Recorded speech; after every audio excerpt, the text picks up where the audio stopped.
Welcome back. Bulletin का बाकायदा आगाज कर सबसे पहले आपको बताएं कि बांग्लादेश में हसीना वाजिद के खिलाफ एहतजाज करने वाली तुलबा तहरीक के रहनुमा नाहिद इस्लाम ने मुल्क में फौजी हुकूमत कबूल करने से इनकार कर दिया। तुलबा तहरीक के रहनुमा नाहिद इस्लाम ने कहा कि हमें बांग्लादेश में फौज की हमायत याफ्ता हुकूमत कबूल नहीं है, मुल्क में अबूरी हुकूमत बनानी है तो इसका खाका हम देंगे। तुलबा तहरीक के रहनुमा नाहिद इस्लाम, आसिफ महमूद और अबू बकर मासूम दार ने वीडियो पैगाम के जरिए अबूरी हुकूमत का खाका जारी करते हुए मुतालबा किया कि नोबल इनाम याफ्ता डॉक्टर मोहम्मद यूनुस की जेर सरबराही अबूरी हुकूमत कायम की जाए। नाहिद इस्लाम ने कहा कि तुलबा पहले ही डॉक्टर यूनुस से बात कर चुके हैं। DGISPR लेफ्टिनेंट जनरल अहमद शरीफ चौधरी ने कहा कि 9 मई से मुतल्लिक फौज का बड़ा वाज़ेह मौक़िफ़ है। इस मौक़िफ़ में ना कोई तब्दीली आई है और ना आएगी। कोई फेक न्यूज और झूठा प्रोपेगेंडा करता है तो फौज पाकिस्तान जरूर कानूनी कार्रवाई करेगी। बेज़मीर डिजिटल दहशतगर्द चंद पैसों के लिए अवाम और मुल्क के खिलाफ बातें करते हैं। कानून डिजिटल दहशतगर्दी के खिलाफ मौसर काम नहीं कर रहा। डिजिटल दहशतगर्दी पर काबू पाने के लिए कानून बनाया जा रहा है। पाक फौज के अफसर और नौजवान को इस मुल्क के अशराफिया नहीं, क्या तनकीद की वजह से काम छोड़ दे। दूसरे ममालिक में फौज की मुआशी खिदमत को कदर की निगाह से देखा जाता है, हमारे यहाँ तनकीद होती है। बलोच यकजहती कमेटी और इसका नाम निहाद या दहशतगर्द तंजीमों की प्रॉक्सी हैं। इनका काम यह है कि कानून नाफिज करने वाले इदारों को बदनाम किया जाए, सूबे के तरक्याती मनसूबों का नाकाम बनाया जाए। प्रेस कॉन्फ्रेंस करते हुए तर्जुमान पाक फौज लेफ्टिनेंट जनरल अहमद शरीफ चौधरी ने कहा कि फौज किसी खास सियासी फौज, साविये, पार्टी, मजहब और मसलक को लेकर नहीं चल रही, बल्कि पाकिस्तान और तरक्की को लेकर चल रही है, जिसमें कभी नहीं हिचकिचाई। पाक फौज के खिलाफ मुनज़्ज़म प्रोपेगेंडे और झूठी खबरों में इजाफा हुआ है। बढ़ते झूठ और प्रोपेगेंडे के पेश नजर हमने तवातर से प्रेस कॉन्फ्रेंस करने का फैसला किया है। वज़ीर-ए-आज़म शहबाज शरीफ ने कहा कि फ़लस्तीन और कश्मीर को जल्द आज़ादी मिलेगी। बहुत जल्द वो दिन आएगा जब हिंदुस्तान और इसराइल को जवाब देना पड़ेगा। वज़ीर-ए-आज़म का कहना था कि अक़वाम मुत्तहिदा OIC भारत के गाज़िबाना फैसलों को मुस्तरद कर चुकी है। ये वाज़ेह और दो टोक पैगाम दुनिया को मिलना चाहिए। भारत किसी गलतफहमी में ना रहे। भारत के हुक्मरान कश्मीरियों का हक नहीं छीन सकते। इंशाअल्लाह कश्मीर जरूर आज़ाद होगा। शहबाज शरीफ ने कहा कि पाकिस्तान अल्लाह के फजल से न्यूक्लियर ताकत है, बेहतर है कि मिल बैठ कर तनाज़ात को हल करें। हिंदुस्तान को होश के नाखून लेना पड़ेंगे। भारत कभी पाकिस्तान की आंखों में आंखें डालकर बात नहीं कर सकता। हम ऐसी आंख को नोच लेंगे जो पाकिस्तान की जानिब उठेगी। वज़ीर-ए-आज़म का कहना है कि मिल बैठकर कश्मीरियों को इनका हक खुद इरादियत देना होगा। फलस्तीन के निहत्ते मुसलमानों को भी इनका हक मिलना चाहिए। उम्मीद है ये पैगाम भारत और इसराइल को पहुंचेगा। कश्मीरियों और फलस्तीनियों को इनका हक बिला ताखीर दिया जाए। अमीर जमात इस्लामी हाफिज नेमुर रहमान ने कहा कि करारदादों से कश्मीर हमें नहीं मिलेगा, हमें हर सतह पर कश्मीर का मुकदमा लड़ना होगा। अमीर जमात इस्लामी हाफिज नेमुर रहमान ने कहा कि बांग्लादेश में 15 साल दौरे जबर और भारत नवाज हुकूमत का खात्मा हुआ है।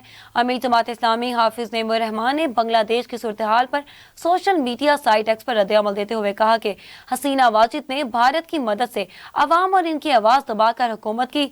हसीना वाजिद ने अपने हमवतनों को अपना मुखालिफ बनाया। हाफिज नेमुर रहमान ने मजीद कहा कि हुक्मरान तबके ने मुल्क का बेड़ा गर्क कर दिया। सुन लो, जो कुछ बांग्लादेश में हुआ तुम्हारा भी वही मुकद्दर है। शहबाज शरीफ और जरदारी तुम्हारा क्या बनेगा। अमीर जमात इस्लामी ने कहा कि मगरिब के एजेंट नाम निहाद हसीना वाजिद को आयरन लेडी कहते हैं। हसीना वाजिद ताकत के बलबूते पर हुक्मरानी कर रही थी। हसीना वाजिद ने जुल्म जबर की बुनियाद पर बांग्लादेश के लोगों का इस्तेहसाल किया। अपोजिशन लीडर उमर अयूब ने कहा कि मुस्लिम लीग नून फौज और तहरीक इंसाफ में दरार डाल रही है। हमने मुस्लिम लीग नून की इस साजिश को नाकाम बनाना है। सवाबी में तहरीक इंसाफ के जलसे से खिताब करते हुए उमर अयूब ने कहा कि शहबाज शरीफ ने मौशियत का बेड़ा गर्क कर दिया। इन्होंने कहा कि जब बानी PTI की कॉल आएगी सब ने लब्बैक कहना है। जलसे से खिताब में हमाद असर का कहना है कि कठपुतली हुक्मरानों ने मौशियत को मुनफी कर दिया। हमें दबाने के लिए जमहूरी रवायत को रोंदा किया। हमने आईन कानून के रास्ते को नहीं छोड़ा। हमाद अजहर ने सितंबर में लॉन्ग मार्च करने का ऐलान कर दिया।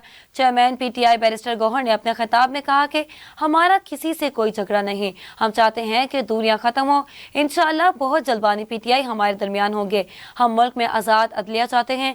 बानी PTI समझौता नहीं करेंगे, डटे रहेंगे। विफाकी वजीर पेट्रोलियम डॉक्टर मुसद्दिक मलिक ने कहा कि हम एक मुश्किल वक्त से गुजर रहे हैं। महंगाई और बिलों की वजह से लोगों में गुस्सा है। विफाकी वजीर पेट्रोलियम डॉक्टर मुसद्दिक मलिक ने कहा कि महंगाई कम हो रही है। महदूद वसाइल के बावजूद 600 अरब रुपए बेनजीर इनकम सपोर्ट को दिए गए। मुसद्दिक मलिक ने कहा कि हुकूमत ने 86% लोगों को रिलीफ दिया है। वफाकी वज़ीर तवानाई अवैस लगारी का कहना है कि बिजली की कीमतों में कमी लाने के लिए महंगे पावर प्लांट्स को रिटायर किया जाए।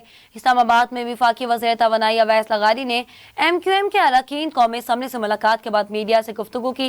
वफाकी वज़ीर तवानाई अवैस लगारी का कहना है कि मुल्क में बिजली की कीमतों को कम करें। MQM वफ्द को बिजली की ज्यादा कीमतों पर तहफ़्फ़ुज़ात थे। MQM वफ्द को सारी सूरत हाल पर ब्रीफिंग दी है। गौहर एजाज को कैपेसिटी पेमेंट्स के मामले का पता ही नहीं है। वज़ीर तवानाई अवैस लगारी ने अपने प्रेस कॉन्फ्रेंस में कहा कि चीन के साथ शोबा तवानाई के कर्ज को रीशेड्यूल करने में पेशरफ्त हुई है। इस हवाले से जल्द अच्छी खबर मिलेगी। कैपेसिटी पेमेंट्स में इजाफे की वजह से रुपए की कदर में गिरावट आई है। आगे बढ़े आपको बताएं कि IG पंजाब डॉक्टर उस्मान अनवर के पुलिस मुलाजिमीन के फलाह बहबूद के लिए इक़दाम जारी हैं। IG पंजाब डॉक्टर उस्मान अनवर ने कहा कि रवा साल के पहले 7 माह में 1 अरब 53 करोड़ रुपए फोर्स के वेलफेयर पर खर्च किए गए। पुलिस मुलाजिमीन के बच्चों के लिए तालीमी वज़ाइफ की मद में 55 करोड़ 30 लाख रुपए जारी किए गए। तर्जमान पंजाब पुलिस के मुताबिक पुलिस मुलाजिमीन की बेटियों को वेडिंग गिफ्ट की सूरत में 39 करोड़ रुपए दिए गए। तदफीन अखराजात की मद में फोर्स के अहले खाना को 4.5 करोड़ रुपए दिए गए। पुलिस मुलाजिमीन को रिटायरमेंट ग्रांट्स की मद में 20 करोड़ 30 लाख रुपए दिए गए। गुजारा अलाउंस की मद में मुलाजिमीन के अहले खाना को 18 करोड़ रुपए दिए गए। पुलिस शोहदा के अहले खाना को घरों की तामीर के लिए 1 करोड़ 55 लाख रुपए दिए गए। इमरजेंसी इमदाद और लीगल एड की मद में मुलाजिमीन को 20 करोड़ के लगभग फंड दिए गए। वज़ीर आला KP के अली अमीन गंडापुर ने कहा कि इस्लामाबाद में जलसा करेंगे, रोक सकते हो तो रोक लो। बानी PTI अपने मौक़िफ़ पर डट कर खड़ा रहा और आज भी डट कर खड़ा है। सवाबी में तहरीक इंसाफ के जलसे से खिताब करते हुए इन्होंने कहा कि बानी PTI हमारे बच्चों के मुस्तकबिल की जंग लड़ रहा है। बानी PTI ने हमें पुरअमन रहने का कहा। हम अगस्त के आखिरी हफ्ते या सितंबर के पहले हफ्ते में इस्लामाबाद में जलसा करेंगे। अगर इंतजामिया ने इजाजत ना दी तो फिर जलसा D चौक में होगा। मजीद खबरें शामिल करेंगे मगर एक ब्रेक के बाद। हमारे साथ रहिएगा। Welcome back. खबरों का सिलसिला मजीद आगे बढ़ाएं और आपको बताएं कि तर्जुमान दफ्तर खारजा के मुताबिक नायब वज़ीर आज़म और वज़ीर खारजा इसहाक डार OIC इजलास में शिरकत करेंगे। तर्जुमान के मुताबिक नायब वज़ीर आज़म इसहाक डार OIC की एग्जीक्यूटिव कमेटी के गैर मामूली इजलास में शरीक होंगे। इजलास सऊदी अरब के शहर जद्दा में होगा। इजलास ईरान और फलस्तीन की दरख्वास्त पर बुलाया जा रहा है। इजलास में वज़ीर खारजा गजा और मशरिक़ वस्ता के सूरत हाल पर पाकिस्तान के तहफ़्फ़ुज़ात पेश करेंगे। वज़ीर खारजा गजा में फौरी अमन और इमदाद की फराहमी पर जोर देंगे। वज़ीर खारजा के तर्जुमान के मुताबिक वज़ीर खारजा इसहाक डार OIC के रुकन ममालिक में अपने मंसूबों में मुलाकात भी करेंगे। अमरीकी महकमा खारजा ने बांग्लादेश की सूरत हाल बारे रद्द अमल देते हुए कहा कि बांग्लादेश में अबूरी हुकूमत के क़याम का खैर मकदम करते हैं। तर्जुमान अमरीकी महकमा खारजा मैथ्यू मिलर ने प्रेस ब्रीफिंग में कहा कि बांग्लादेश की सूरत हाल का जायजा ले रहे हैं। गुज़िश्ता कई रोज के दौरान वहाँ मुतअद्दिद जानें ज़ाया हुई हैं, जिन पर शदीद अफसोस है। इन अमवात का इस्तेसाब यकीनी बनाने के लिए मुकम्मल और शफाफ तहकीकात होनी चाहिए। तर्जुमान का कहना था कि अमरीका बांग्लादेश के अवाम के साथ खड़ा है। इक़्तिदार की मुंतकिली बांग्लादेश के आइन के मुताबिक होनी चाहिए। तर्जुमान अमरीकी महकमा खारजा ने मज़ीद कहा कि बांग्लादेश में तमाम फरीक़ैन सब्र तहम्मुल का मुज़ाहिरा करें। अमरीका को ऐसी इत्तलात मौसूल हुई हैं कि फौज ने तुलबा की क़यादत में होने वाले मुज़ाहिरों में मज़ीद क्रैकडाउन करने के दबाव को तस्लीम करने से इनकार कर दिया। इन्होंने कहा कि अगर यह हकीकत में दुरुस्त है कि फौज ने कानूनी मुज़ाहिरीन के खिलाफ क्रैकडाउन के मुतालबे की मज़म्मत की तो ये एक मुस्बत पेशरफ्त होगी। बांग्लादेश की मुस्ताफी वज़ीर आज़म शेख हसीना वाजिद को बरतानिया मुंतकली से कबल भारत में महफूज खुफिया मुकाम पर रिहाइश दे दी गई। बांग्लादेश मीडिया ने दावा किया कि बरतानिया में सियासी पनाह मिलने तक शेख हसीना वाजिद के भारत में क़याम का इम्कान है। बांग्लादेशी मीडिया के मुताबिक शेख हसीना की नई दिल्ली में मुकीम अपनी बेटी साइमा वाजिद से भी मुलाकात का इम्कान है। वाज़ेह रहे कि बांग्लादेश में पैदा होने वाली सूरत हाल के बाद भारतीय वज़ीर आज़म नरेंद्र मोदी ने सिक्योरिटी से मुतालिक काबीना इजलास बुला लिया था। इजलास के मंदरजात हाल सामने ना आ सके, ताहम बांग्लादेश टीवी ने दावा किया कि बरतानिया में सियासी पनाह मिलने तक शेख हसीना वाजिद को भारत में कयाम करने के लिए खुफिया मुकाम पर रिहाइश देने का फैसला कर लिया गया है। गजा के रहायशी इलाकों पर इसराइल की जारियत जारी है, जिसमें ताज़ा हमलों में मजीद 40 फलस्तीनी शहीद हो गए। गैर मुल्की मीडिया के मुताबिक मगरबी किनारे से इसराइली फौज ने 5 फलस्तीनी गिरफ्तार कर लिए। इधर इसराइल ने जनूबी लबनान में फिजाई हमले किए, जिसके नतीजे में 2 अफराद मारे गए। दूसरी जानिब ईरानी वज़ारत खारजा का कहना है कि ईरानी खित्ते के कशीदगी में इजाफा नहीं चाहता, लेकिन खित्ते को अदम इस्तेकाम से बचाने के लिए इसराइल को सजा देना जरूरी है। अब बात करते हैं खेल के मैदान की।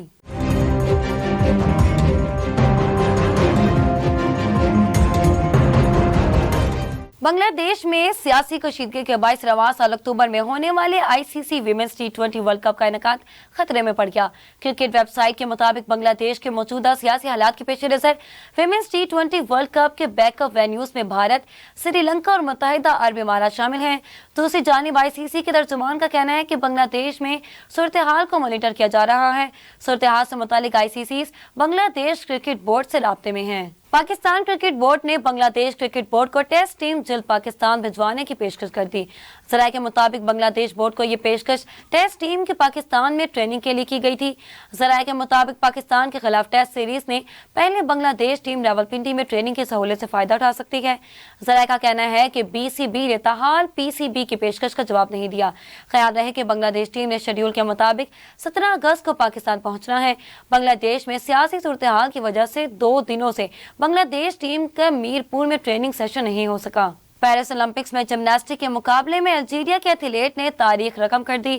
Artistic gymnastic uneven bars میں الجیریا کی کیلیا نمور نے گولڈ میڈل حاصل کر لیا، جس کے بعد کیلیا نمور جمناسٹک میں اولمپک گولڈ میڈل جیتنے والی پہلی افریقی ایتھلیٹ بن گئی۔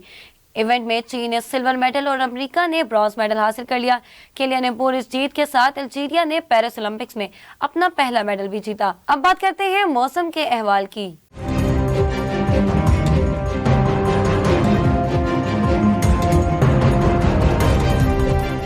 ملک کے مختلف شہروں میں بارشوں کے باعث سیلابی صورتحال پیدا ہو گئی، جس سے گلگت بلتستان، بلوچستان اور سندھ کے کئی علاقوں میں متعدد دیہات زیر آب آ گئے، جبکہ سینکڑوں ایکڑ پر کھڑی فصلیں تباہ ہو گئی۔ دریائے چترال میں بھی گلیشیئرز پگھلنے سے اونچے درجے کا سیلاب ہے۔ متاثرہ علاقوں میں بحالی کا کام جاری ہے، جبکہ بونی کے مقام پر متاثرین کے لیے خیمہ بستی بنا دی گئی اور متاثرہ پل کی جگہ عارضی پل کی تعمیر بھی جاری ہے۔ نیوز اسٹوڈیو سے فی الوقت اتنا ہی۔ مزید تفصیلات کے لیے دیکھتے رہیے ساؤتھ ایشیا گلوبل TV۔